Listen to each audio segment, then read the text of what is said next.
Welcome, ladyboys, and in today's Tomcast, I yap, followed by more yapping. Now today I want to start off with a little bit of slam poetry, a little bit of hip hop, a little bit of rap. I've got 100 secret Saxtons, blow your bitches back in, wallet packed fat, no capping. I catch fish with a rod, I'm not trapping. I pull up in the Maybach, bitch hop in. My shit supercalifragilisticexpialidocious like Mary Poppins.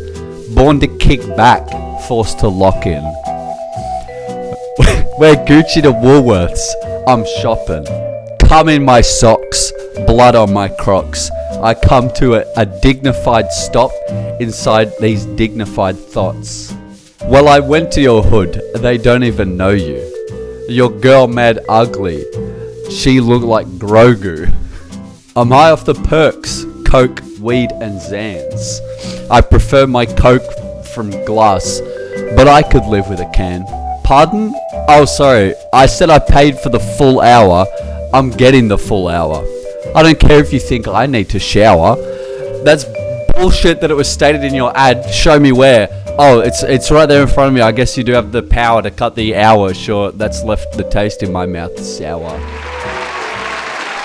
By popular demand, I've been asked to review Alien Romulus that I went to see in the movies recently. And by popular demand, I mean one person at work said that you should talk about that. So here I am. I'm doing it. I'm quite a large fan of all the Alien movies. I think they're cool. I fucking love sci-fi, and I fucking love it when they're like in space. Majority of the sci-fi, you know, which Alien brings to the table. If they're in space, it's a sci-fi. For anyone as well, before we go further, hasn't seen Alien Romulus, the new one, this is going to be laden with spoilers. So fuck off. Watch the movie first. And before I actually get into any form of review about the movie, I just want to make things very clear about what I think of the other movies. Alien, good. Alien 2, good. Alien 3 and 4, good, but they get a bit weird. And then Prometheus and Alien Covenant, because I regard those two sort of like the same series. Great, but don't include them in the Alien universe. For anyone who's seen Alien Covenant and Prometheus, I think you'll agree that they're a cool movie.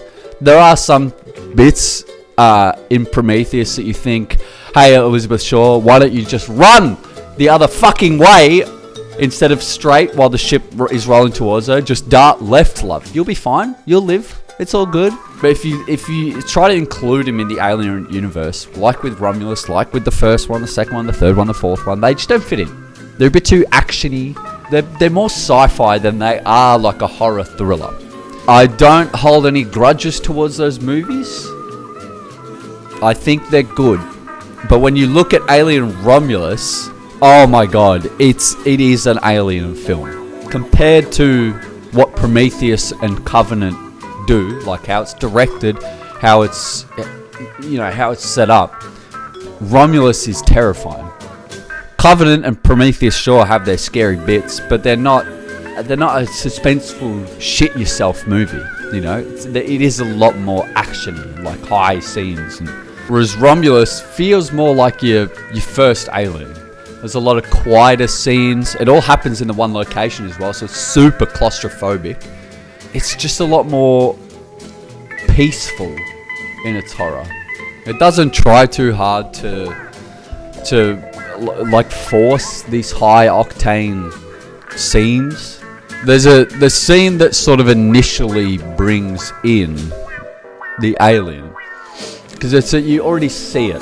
You see a dead one. You see the carnage of what it's caused on the ship that they're in. But you don't actually see anything live or anything creepy to think, oh fuck, where is it?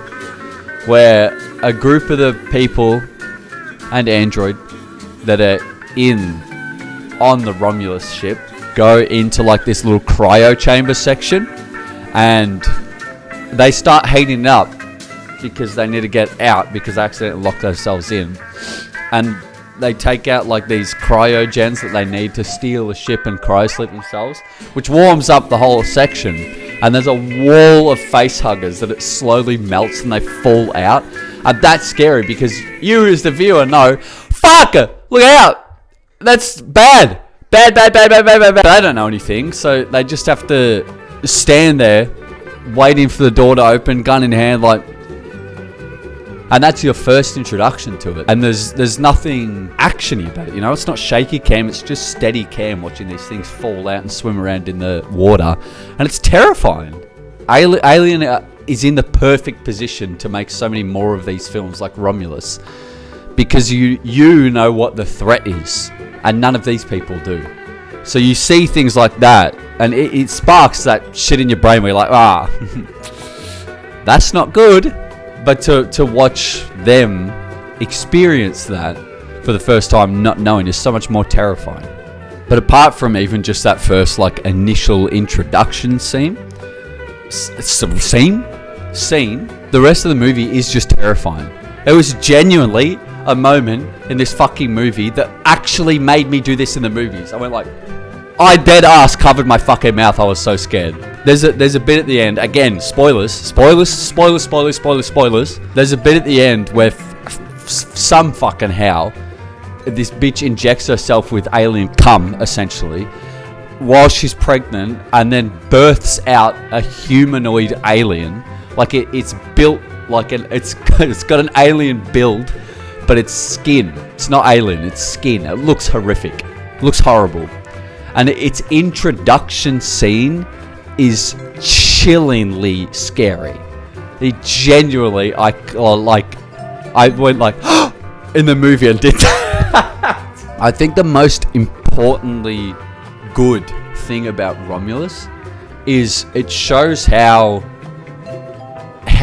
engineered the aliens are. Because Prometheus and Alien Covenant sort of set that storyline up really well, where they're like, oh yeah, these are all the engineers. Look, these are the engineers. They made us. They made the aliens. They made the aliens because they hated us. We were a shit invention.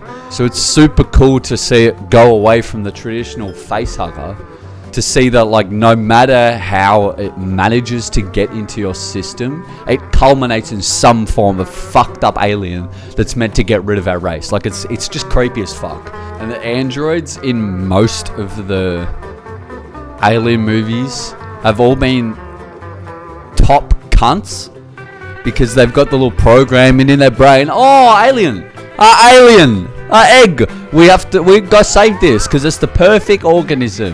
Yippee! Woohoo! But Andy in this movie is the first like refresher of an android you see that isn't like that, because he's obviously fucking disabled. Right? Like I know he's an android and he's generations behind or whatever on his firmware, but they just direct him like he has a mental disability. And don't get me wrong, that's no discredit to him. I stan Andy. He's a sick lad, but he's cool because he's fucking faulty. And then he gets a little chipset in his brain that turns him evil. He's like, oh, I must also now save the alien because it's my goal. But then they take the chipset out and it goes back to being a retard. All in all, though, I did love the Alien movie. If you're into that sort of shit, go watch it because it was good. That's enough out of me anyway. Bye.